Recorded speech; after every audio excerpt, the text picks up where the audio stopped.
Morning, good afternoon. Thank you all for being here. I'm Danny Rubin. For you, those of you meeting me face to face or virtually for the first time, it's great to meet you. Great to have folks returning who have come before. Quick background, as we always do, on me and our company. And I'm adding a little wrinkle to our intro today to keep mixing it up for the folks who have heard this before. And so my name is Danny Rubin. I'm talking to you from Virginia Beach, Virginia, and our company is Rubin. And we provide online curriculum for business communication skills, employability skills, teaching students the power of learning how to write and speak in a way that opens doors in their college and career opportunities.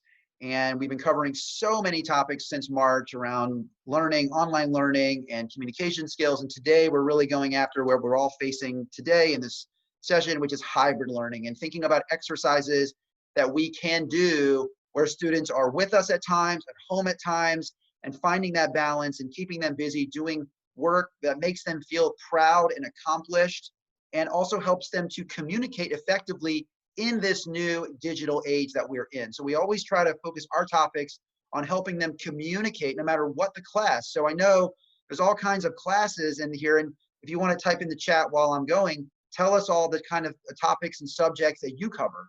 And you'll see the wide variety. Go in the chat and let us know, what do you teach?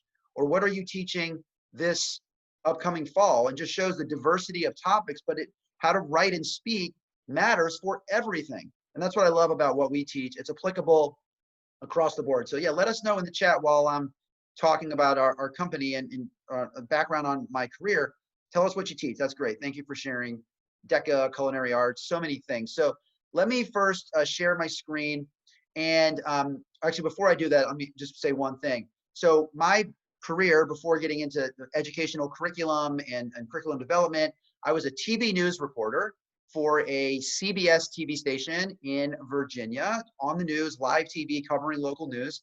Also was a consultant to news outlets in Washington, DC. I worked with Meet the Press on NBC News and also USA Today and other outlets to help with their content.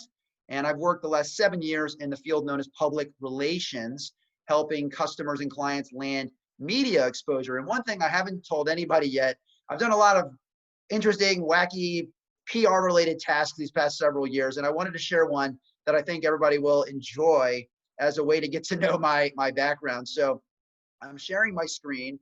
Let me get the chat going.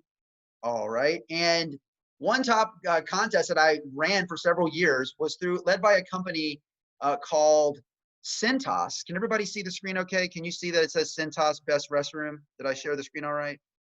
Can you see that? Can I get a yes in the chat? Can you see my screen? Okay. So, or yeah, raise your hand. Okay. So I ran a contest called America's Best Restroom for a company called Cintas, which makes janitorial supplies, and some parts are blacked out. Okay, let me try one more time to share the screen.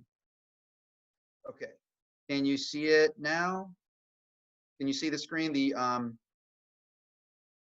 PowerPoint screen? Okay, okay, I must have shared wrong the first time. All right, so real quick, fun contest. We had a national contest to see who had the best public restroom in America. And in 1 year, this is a concert venue in Minneapolis called Varsity Theater, and they won Best Restroom in America. And we went out and got coverage for this contest on CNN, CNBC, USA Today, and they even made fun of it on Weekend Update on Saturday Night Live. So that was one of the crazier PR events and clients I've ever had, telling the country about the best restroom in America. So I've had some interesting experiences in communications over the many years that I've been in this field, and I take all these skills to bear and help students learn how to communicate for themselves as they go after opportunities, drawing on all this real world experience. I do want to point out, as we always do, we have free resources made available to everybody who attends today. We've put together another Google Doc, another Google folder, this time of 5 hybrid activities that we're going to cover today in our session. So they're on communication for team projects, etiquette during virtual presentations, expert. Oh, you can see the chat box. That's interesting. All right, you shouldn't be able to see the chat box. Let me try it again in a minute. So we're going to have resources and exercises available for all of these topics. Okay, and we are going to make that available in just a minute. For those of you who are familiar, you know our process, but I want to make sure you know you can have everything we're going to cover today in a Google folder that we'll send out to you afterwards. As well, we have, for those of you who missed our previous webinar on online presentations, we have a checklist on how to prepare and deliver great virtual presentations, which are ideal for your students or for yourself. And here it is, if you can see it. We passed it out to folks in a previous webinar, and if you'd like that webinar or that checklist as well, we'll send that out in addition to the hybrid learning. The way to get it, as we always do, is, let me get my chat, there we go. Hopefully, I don't know if you can still see my chat, but we'll leave it open for the moment so I can see you. And just type interested in the chat with your email address. Interested with your email. We will send you the hybrid learning exercises and the virtual presentation checklist right after the webinar is completed. And for those of you who are new, what we'd like to do is have a brief phone call to say hello, help you understand our material and how it's constructed, so you make the most of it in the classroom. For the new folks, some of the returnees, you know how our instruction rolls. But for the new folks, we'll have a quick phone call in the coming days just to say hello and give you what you need and make sure you're in good shape with this material for the fall. So again, take your time, type interested in your email, and we'll be in touch shortly, just in the next, tomorrow, Friday, and early next week to give this to you for your planning and your prep. But I want to make sure I get that out of the way early so you know exactly what's available on the heels of this webinar. So thank you to everybody typing interested. We'll definitely be in touch giving this to you as soon as possible. And you feel free to keep typing. I want to keep moving with this. And I'm sorry if you can see the chat. Previous webinars, it has not been visible to anybody but me. But for the moment, so I can see people asking questions, I'm going to leave it. Also, we're keeping the webinar train rolling down the tracks. We're coming back July 22nd. At 12:30 with a webinar on the 5 best assignments to boost student morale. Raise your hand if you think students are going to need a major boost, all of us, a major boost of morale heading into this year, especially if they're at home again. This is so tough on everybody, and we want to give them some early exercises where they learn how to start talking about themselves in positive ways. Lots of people raising their hand. That's great.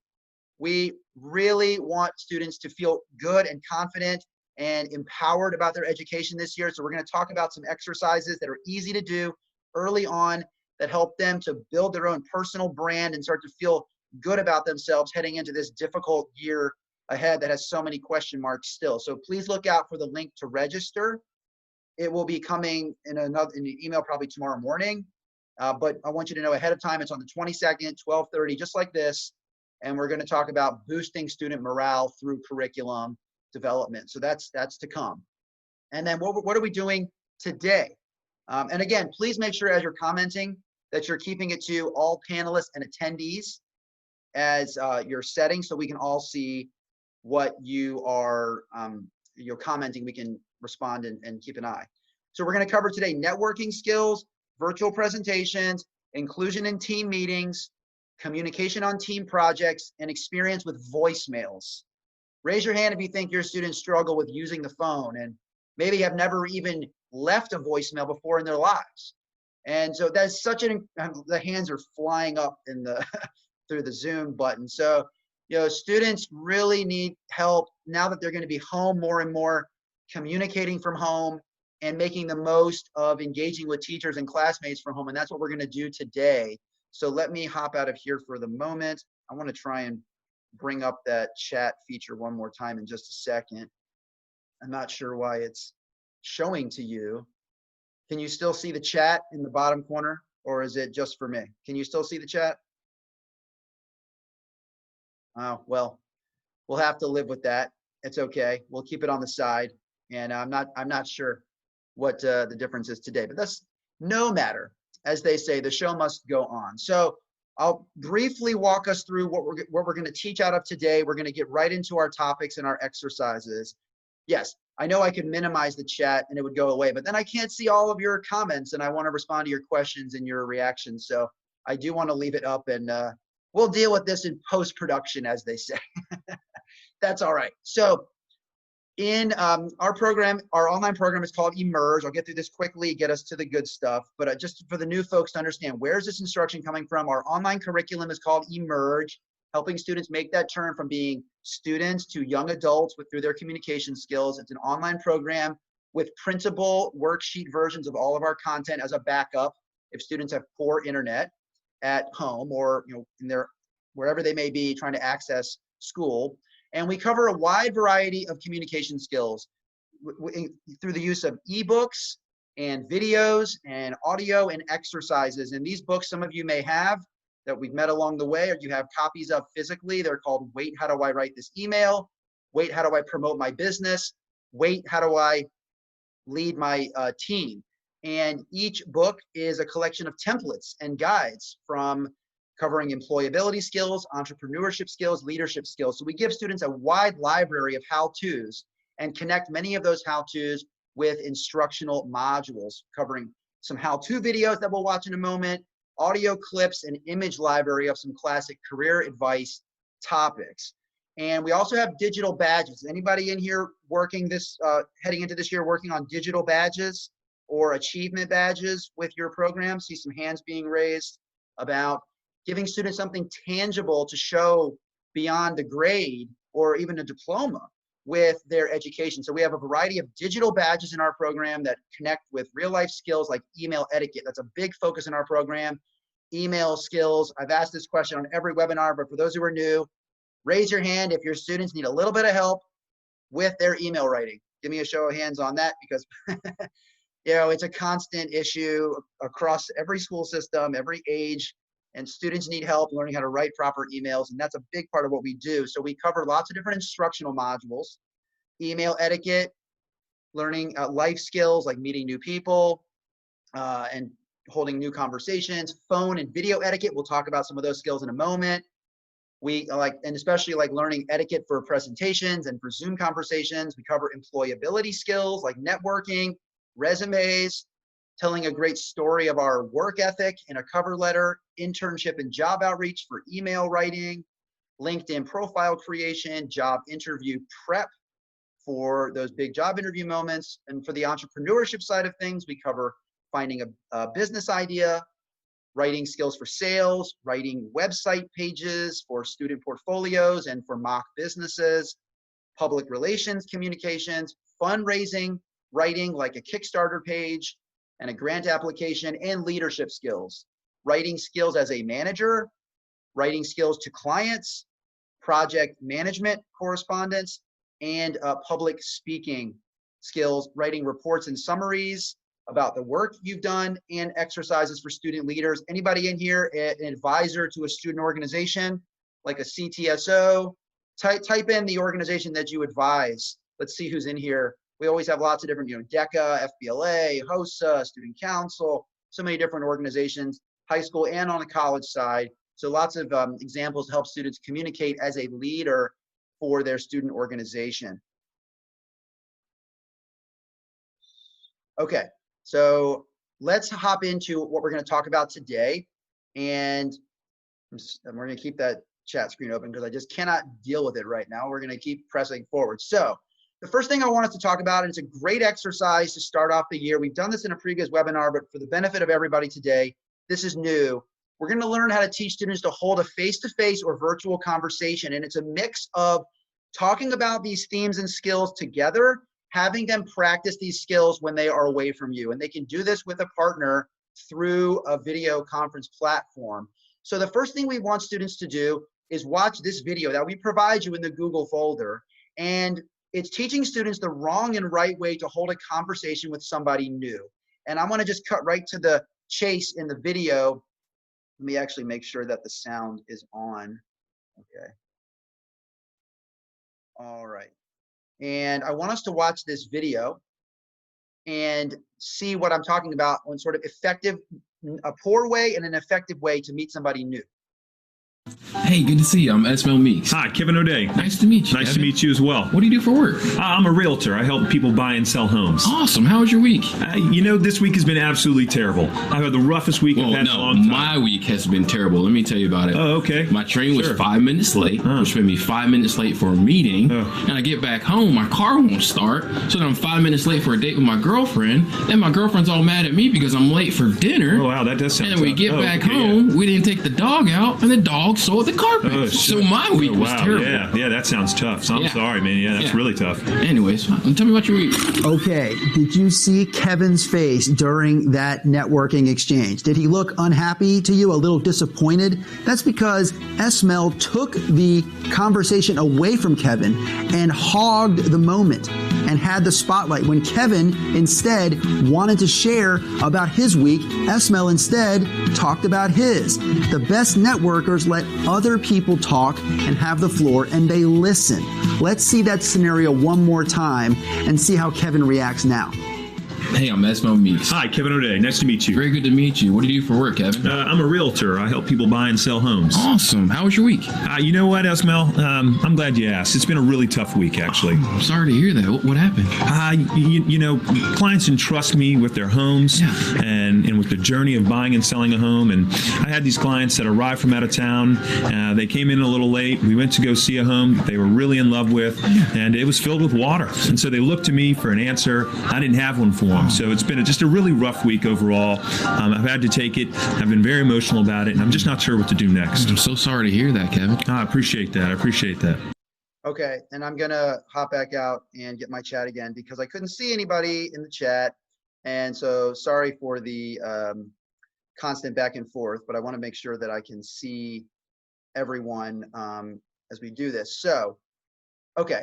So what did we think about that video? What did it teach students how to do? What is the takeaway for you if you show this to them? What are we trying to get students to think about when we watch the before and the after? To listen, that's right. We want students to be good listeners. We want students to be empathetic and curious and thoughtful and not just hog the spotlight. So a great thing to do with students when you're together is to watch this video with them and have them do a discussion with you about what they observed from that video. And then you can have them, we separately in our program, which we provided as well in the folder, the Google folder, we have what's called the 6 most powerful words in networking, which can anybody remember what those words are from anybody who was in a previous conversation with us on this topic? Who remembers any of those words? And they're on the screen, you can see them, but what are some of the best words for networking? What do we talk about? What do we encourage students to do?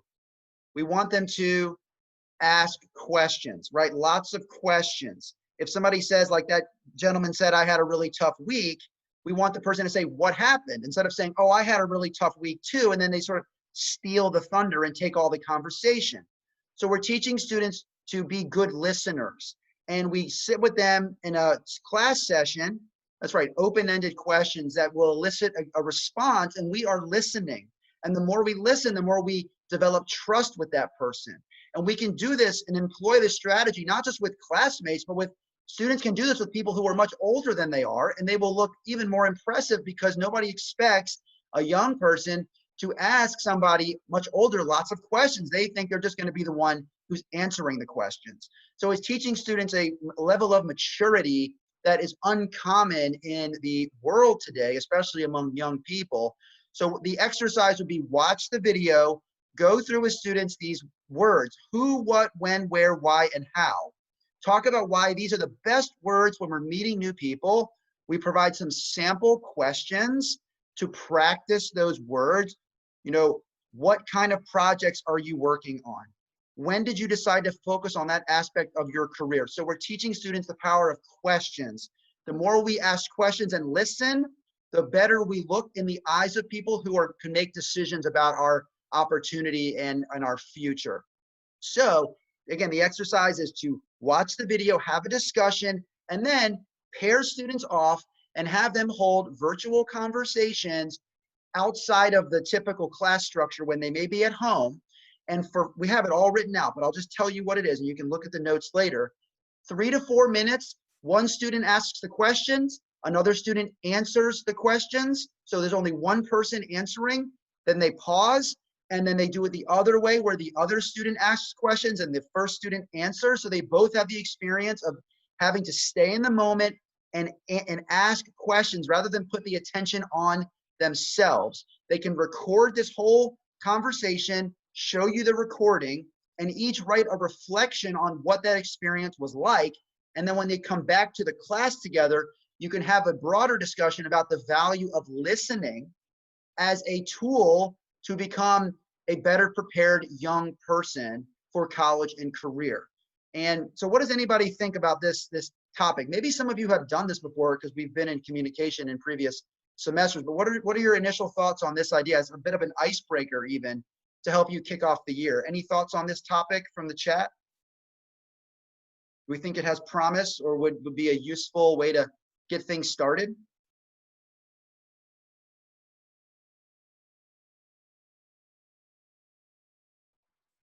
Hopefully the chat's still working because there we go. Thank you, G. It'll be a good get to know you activity. That's right. It's a great icebreaker. It helps them get to know each other, but it also teaches such a critical sort of fundamental skill in business, which is if you want to get ahead in life, you need to listen as much or more than you're talking, because we all know everything that we know, and we know very little about what's happening outside of our own brain. And so to learn how to listen at a young age will go a very long way. And this is a great way to kick off the year. And it's an easy activity to do in a hybrid format. Okay, so let's hop over to our next topic. And yeah, Karen said, we always want students to do reflections here. Make sure that they're driving home the topic. And also I want to point out, we put into the Google folder, we have a rubric for all of our assignments.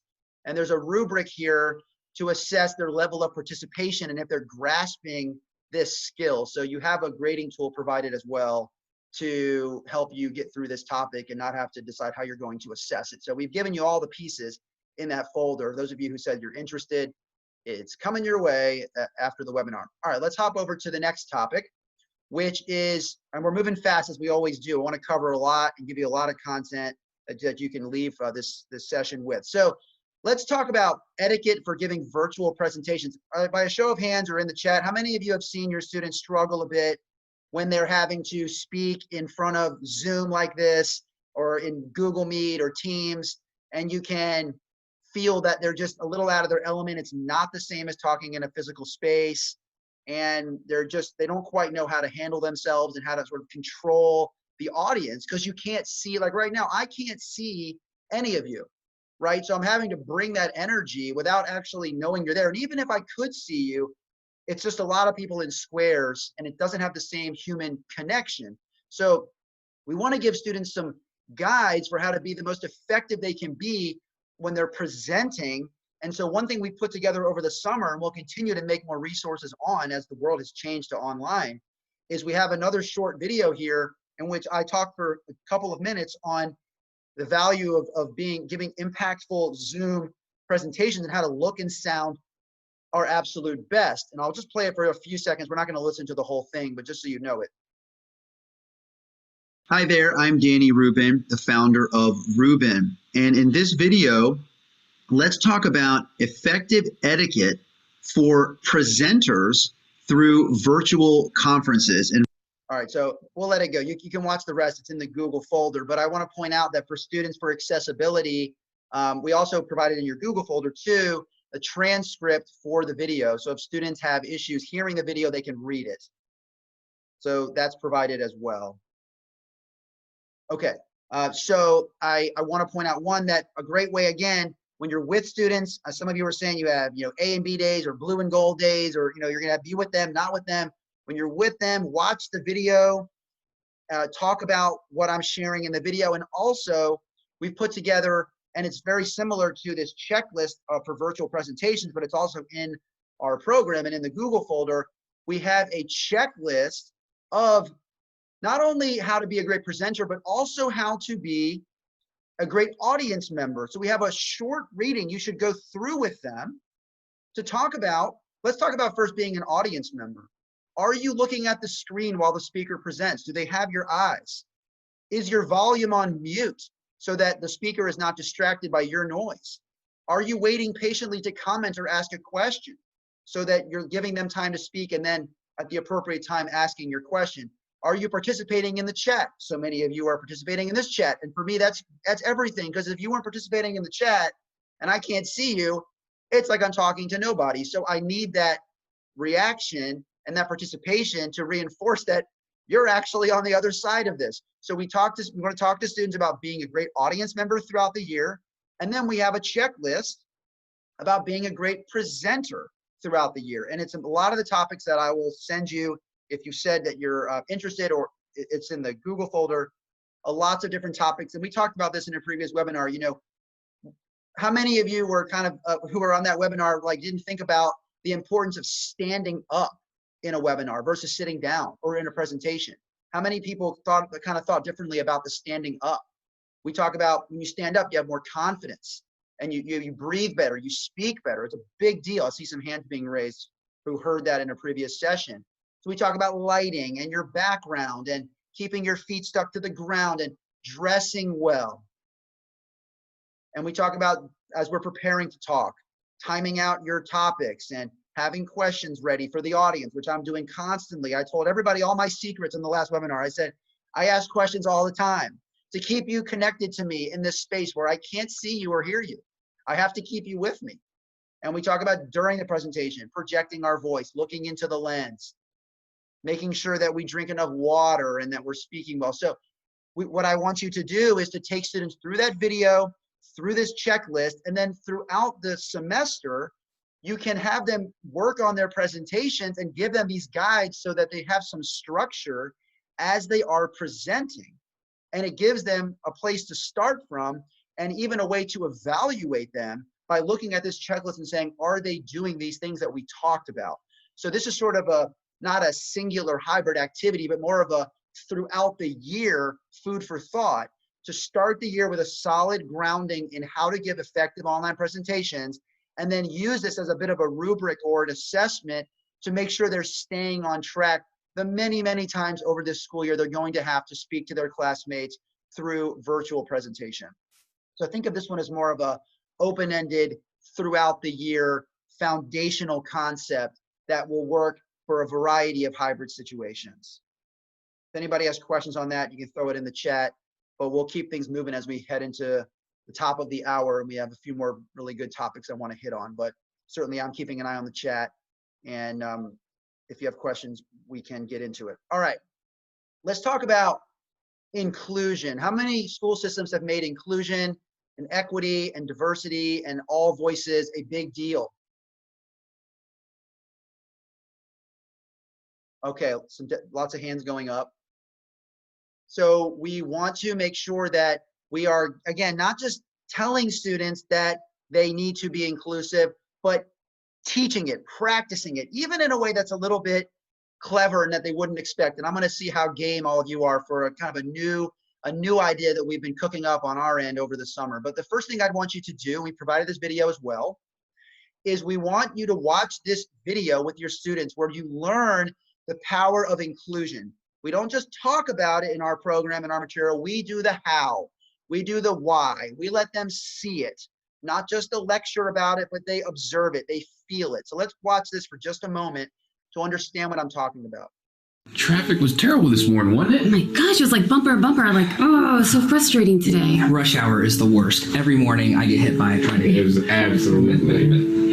This is awesome. So, Yeah, this is fantastic. Yeah. So lucky I made it in on time. You guys made it Nobody knows I didn't. I know exactly. right on time. It's ridiculous. So lucky I missed that meeting. Did you see the person standing in the background on his phone, looking down awkwardly, hoping somebody would talk to him while everybody in the group in front held a conversation and didn't notice him? We want to make sure that we're always looking out for people who need to be included. Let's watch the scenario again, and this time, someone from that group will reach out and make that introduction. Traffic was terrible this morning, wasn't it? 264 is the worst, absolutely. God, it was like bumper to bumper. I was like, I have only 5 minutes, and it took me 15 minutes to get here. So lucky I made it to work on time. Hey, listen, do you guys hang on 1 second? Yeah, Mine? Thanks. sure. Excuse me. Hi, my name's Jesse. How are you? Hi, Jesse. I'm Kevin. Kevin, it's great to meet you. Listen, I've got a a group of friends over here. If you wanted to come join us, I just noticed you're over here standing by yourself. Oh yeah, that'd be great. Awesome. Come on. Yeah. Man, I just rushed right into the restroom and came right out like I was already there. Hey guys, this is Kevin. Kevin, this is Esmel. Nice to meet you. Hi, nice to meet you. Nice to meet you as well. So Kevin, tell us what you do, man. I'm a realtor in the area. I help people. Now that's All right. So hopefully you can see that and hear that okay. What does that show us? What would it mean to show our students a video like that? How do you think it would hit the students? How would they respond? What do you want them to learn from something like that? Tell me in the chat your quick take. Empathy, love it. Empathy, such a big word, so important. Leadership skills, Pam says. It gives a natural way to include. That's right. There's so many great skills that are imparted in watching a scene like that. So the first thing I'd want you to do is show this video to your students. Have a discussion about what they observed and why it's important to make sure everybody's included. And then let me see if you're up for this. All right, this is new. And I want to put it in front of you, get your take, all right? We're calling it a secret activity, and in which a student voluntarily stays quiet. And it's sort of like a social experiment. Here's what we would do. Let's say you have students working in groups virtually, right? Or in person, however it goes, but they're in groups, okay? Before the group meets in person, you're gonna select one student from each group as the mole. And you're gonna tell that student, for the first group meeting only, their goal is to stay quiet and deliberately not participate. We wanna see if other students will say, hey, so-and-so, you haven't spoken yet, what do you think? Or maybe they don't. Maybe nobody asks that student to talk and they go through the whole meeting and they never talk and the meeting ends, right? It could go one of two ways. And then when you come back to the group, you say, I wanna let you know that we did a little experiment. And one student from each group stayed quiet on purpose till somebody asked for their opinion. And for the people who, either whether they were aware of it or not, or they asked that student to talk or not, it would be a major aha moment for every student to say, wow, I didn't even realize that was going on, and how easy it could be to overlook somebody and never ask for their opinion. So and have a nice reflection on what they learned. So give me your honest opinion. Is anybody in this chat willing to try that kind of exercise out and treat it like a bit of an experiment to students? You raise your hand or go in the chat, and that's great. I see some yeses. This is new, and we're really thinking hard about communicating virtually and staying connected. And I would love to see some teachers try this in the fall, because it really will make students kind of wake up and say, oh, wow, I didn't realize how easy it is to not bring somebody into the conversation.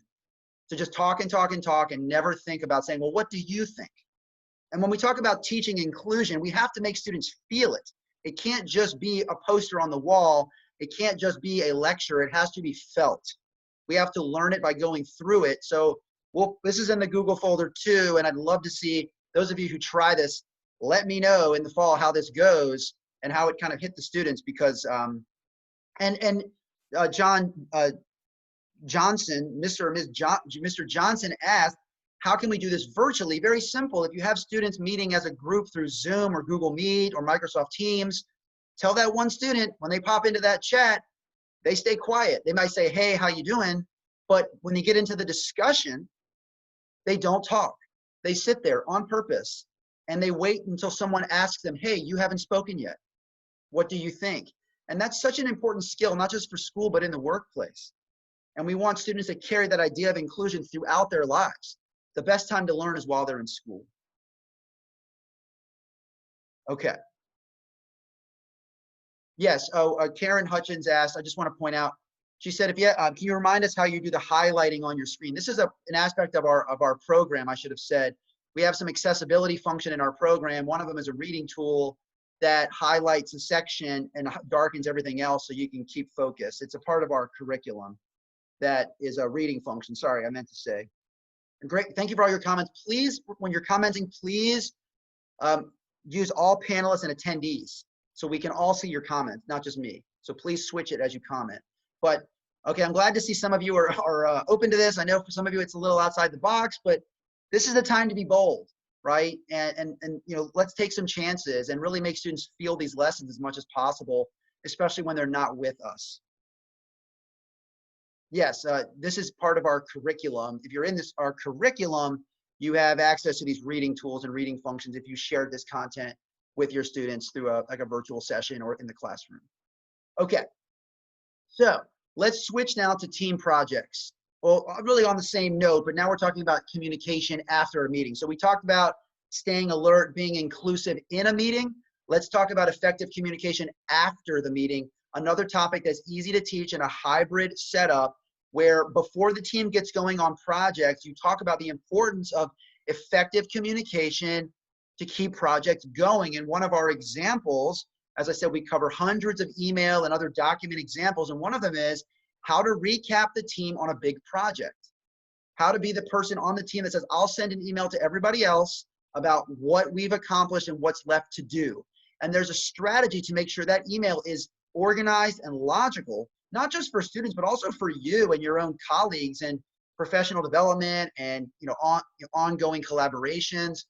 We want students to observe this email example and then practice that example within their own group projects. And they can do this at any point in the year, whether it's away from school, in school, just through email, whatever it might be. So we want students to observe this message, and we'll just talk through it briefly. We didn't get into too much of our writing skills yet in this session, but I do want to point out we're really big in our program on specifics. Updates on the subject line being Project Alpha, for instance. And then to hi everyone, I have several updates about the name of the project, so I will lay them out as clearly as I can. And then we tell students if there's like a big note or a big piece of information, something really important, we put that first. We've been given strict orders from upstairs to have the first trial phase completed by March 23rd, so we'll need to buckle down and push through the remaining tasks. Can anybody tell me a specific word or some clear details that jump out to you in those two sentences? What do you notice first? Tell me if you just looked at the sentence straight on, what do you see first? What grabs your eye? What do you notice? Strict orders? The date, that's right. Strict orders is first, I agree with that. And then the date, right? We see numbers faster than we see words. So we don't want to say first trial phase completed. We need the first trial phase completed soon. We say March 23rd, right? We need students to understand the power of specificity, of being detail rich in their messages, not leaving information to chance or being vague. And then when we're talking to our teammates, we use bulleted lists. And when we're assigning responsibility, we put the person's name in bold. Regina says she will continue to work on the glitch whenever we try to put the program into sleep mode. Donald, can you have an updated report on the analytic capabilities by Friday? So we call people out by name. So they can't say, oh, I didn't see your message, or I didn't know you had something for me to do. No, I called your name out. You saw your name. And trust me, we all see our name in an email faster than anything else. So we label the items by name. We put it in a bulleted list. We teach organizational communication, logical communication, clear and concise. Cannot tell you the value of teaching a student concise communication from a young age. It will open up many, many doors in their lives. If their words on paper are better than someone else's words on paper, that's who gets picked for the interview, for the opportunity. We teach these skills early so they take root early and will guide them all of their lives. So we want them to talk with you about the value of team communication, study the model we provide, and then you could have them work on an example right then and there or when they're at home, or use this as a model throughout the year to help group projects stay on track and teach them effective inter-office communication, no matter where they might be in the classroom or at home. So another topic that we put into the Google folder that you can draw from and use not just one time, but throughout the year, making this example available somewhere students can find it to always reference it to guide them in their communication. All right, our last topic as we head for home. Okay, I asked you before, how many of your students you think have ever even left a voicemail before? Or how many of you have received a voicemail from a student and it was clear they weren't quite sure what to do? Now, I'm not here to judge anybody. None of this material is to judge students and their level of comprehension. None of this is to say, why don't you know? This is all about saying, we understand you might not know. And this is the perfect opportunity in your life to learn, because now you're at home and you can't just walk down the hall, or you can't walk to an intern boss, or we have to call people now. And how many of your students have ever said to you, I didn't think I needed to leave a voicemail because they saw my number and they would call me back? Have you ever heard that? Anybody heard that before? Well, they saw that I called them. I didn't need to like leave a message. They'll just, not realizing that many times people don't know your number. So how would they know who called, right? So we want to teach students two things. Early in the year, they could do it with you and apart, and it uses a lot of technology and recording audio. So there's a lot of skills being taught here. We want them to learn how to record their own voicemail first, so that their phone has a voicemail at all to leave so people can leave messages to them. And then we're going to teach them how to leave voicemails on someone else's phone. And we've talked about that one in a previous webinar, but for the folks who missed that, let's go through it together. And you can work through these examples with students when you're with them this school year. So the sample script for recording your own voicemail we provide, how you've reached the cell phone of first and last name, and then maybe some brief information on your current status, like a junior at Acme High School. I'm sorry I missed your call. Please leave your name and number, and I will return your call as soon as possible. That's it. If they want to step outside of that and put a creative spin, you can be the judge of what's appropriate. But we're giving this down the middle, straightforward. This is how you leave a voicemail. And then they could go into their phone settings and set their voicemail, however their phone prompts them to do it. And then they have a voicemail on their phone all year, forever, right? I mean, what a skill. Because how many times have you called somebody, show of hands, and it says, the caller has not set up their voicemail yet. Their inbox is not set up. And you're like, right? You can't leave a voicemail. And you may not know them well enough to send a text. So what do? You got to send an email, or you got to call back. I mean, it's a roadblock for someone to not have voicemail set up on their phone. So not only are you teaching students a life skill, you're doing them a huge service. Somebody could call them about a scholarship. They don't have a voicemail. They don't leave a voicemail. You don't want that to happen. We just need to be able to let students have voicemail on their phone. Then hopping over to the other side of the coin, leaving a voicemail. Let's talk about the parts of the voicemail. And as we said over and over in our webinars and today, we always give students examples. We always give templates. We never let them have to think about it for themselves. Like, what does this look like? They have to do the work, but we help them get started, and you can use it for discussion. So let's talk about the three parts of leaving a voicemail. The introduction. Hi there. My name is your first and last name. Say who you are. State your name. So important in life. Tell people your name. Then, why are you calling? I'm calling to follow up about the nature of the voicemail. The informational interview scheduled for Tuesday afternoon, right? Why am I calling? What's my name? Why am I calling? And then, what's the most important part? We can't always assume that people have our what? Our number.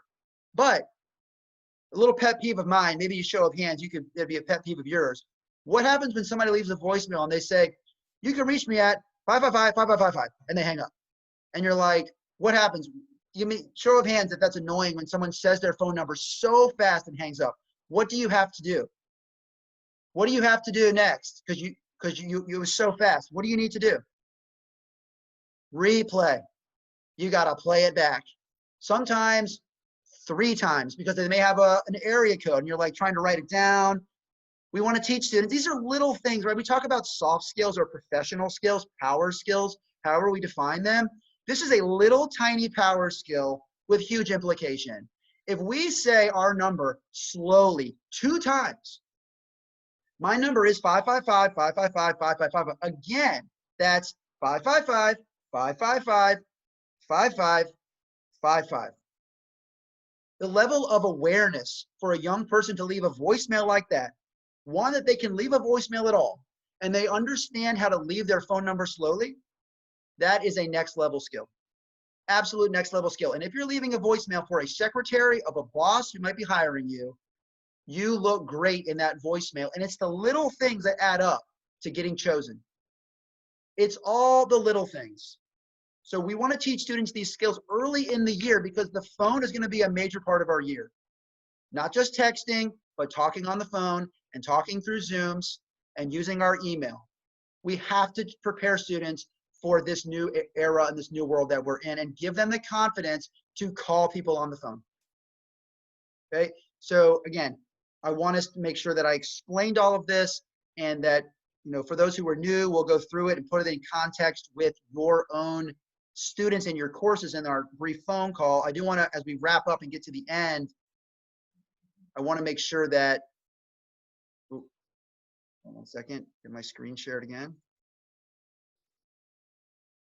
I want to remind everybody about the resources that I mentioned, the hybrid exercises for what we talked about. If you want those 5 exercises that we've covered today in the Google folder and the online presentation checklist, please type interested in the chat. We'll pass that along as soon as possible by typing interested with your email address in the chat so we can have record that you requested it.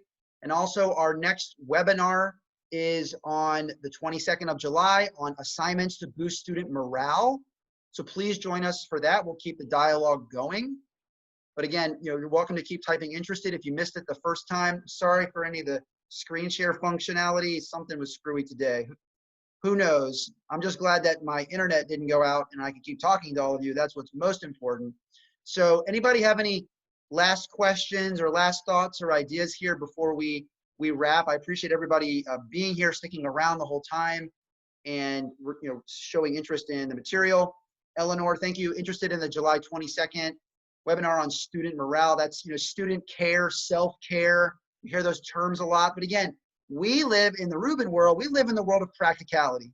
We talk about these themes and we know they matter, but we want to help students learn them by doing them. And you're going to feel good about yourself when you create something, when you accomplish something, when you finish something. That's when you feel good.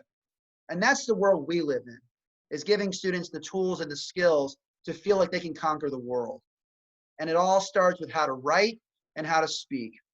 I appreciate that, Kelly. Thanks. Excited to try these with my students.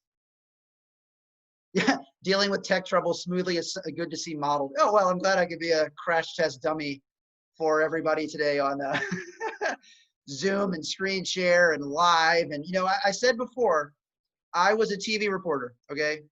And I stood in front of that camera, and no matter what was going on in front of me, behind me, around me, I was right there with the microphone locked into the screen, and nothing else mattered. People were yelling at me and distracting me and running around behind me and trying to get me off my game, but I was like right there. And that's great schooling for what I'm doing right now, many years later, because I did that over 10 years ago. And those skills remain. And that's what I'm all about with students, is lifelong skills, lifelong learning. All right. Thank you, Jacqueline, for your comment. Teaching higher ed. I know my students will benefit. What happens when you have to say, Thank you all very much. Again, any last comments or questions before we wrap up? We will send the recording out probably tomorrow morning. Keep an eye on that, as well as the link to the next webinar. And we'll keep this rolling during the summer. And hopefully just a little tease into the fall. I think the plan is to keep webinars going into the school year, make it more of a teachable sessions for students so that you can show this to students. It's more of a learning opportunity for them, and it can be woven into your instruction or used in bits and pieces. So we're going to try and keep webinars going as long as people are willing to come and invite their students and make this part of your instruction. So we definitely want to keep this dialogue going and this conversation going. And webinars are the best way right now for us to continue to talk. Yeah, thank you for people commenting, because for us, it's our lifeline. I mean, right now, I would be traveling this summer to conferences. I was supposed to go, anybody here from Georgia in this session, I was supposed to go to the Georgia CTE conference in Athens. That's been canceled. So it's just different. Just so Peggy asked, I'm using Zoom webinars to show my screen and to broadcast these webinars. Zoom webinars, which is different from Zoom meetings. I need to look under the hood, see what was going on today with the screen share, but Zoom webinars is the tool that I've been using this whole time. All right. Okay, everybody, I know we're 5 minutes past what was promised. I appreciate your time again. Please stay safe. the next 2 weeks. We'll see you again in a couple weeks. Oh, real quick, Linda says, I used your writing material during distance learning for my strategies for success class. It was so successful. Oh, that's great. Thank you, Linda. So glad that you're taking it, you're using it. We're all benefiting from it. That's what this is all about. Thank you, everybody. We will talk to you on July 22nd.